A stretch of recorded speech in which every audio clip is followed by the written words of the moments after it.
आता बघणार आहोत मुंबई आणि पुण्यातल्या महत्त्वाच्या 9 बातम्या।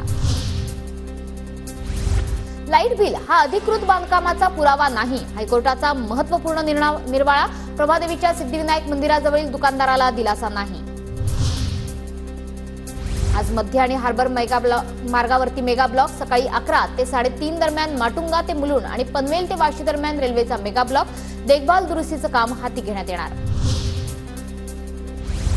वांद्रे ते वर्सोवा सागरी सेतूचा खर्च एकूण 18,120 कोटींवर। राज्य सरकारकडून नव्यानं 7,292 कोटींच्या वाढीव खर्चाची मान्यता, सूत्रांची माहिती। मुंबईत स्वाईन फ्लूच्या रुग्णसंख्येत झपाट्यानं वाढ होते। शहरात रोज 20 ते 25 स्वाईन फ्लू रुग्णांची नोंद, तर मागील काही दिवसांपासून तापाच्या रुग्णांमध्ये सुद्धा वाढ। पुणे शहरात डेंग्यूच्या रुग्णसंख्येत वाढ सुरूच। या महिन्यात डेंग्यूचे 389 संशयित रुग्ण आढळले। याबरोबर चिकुनगुनियाचे 8 रुग्ण देखील आढळले। आरोग्य विभागाच्या अहवालातून माहिती समोर। आठवडाभराच्या दमदार हजेरीनंतर पुणे जिल्ह्यातील पावसाचा जोर ओसरला, तर आज जिल्ह्यात ढगाळ वातावरण राहणार, हवामान विभागाचा अंदाज।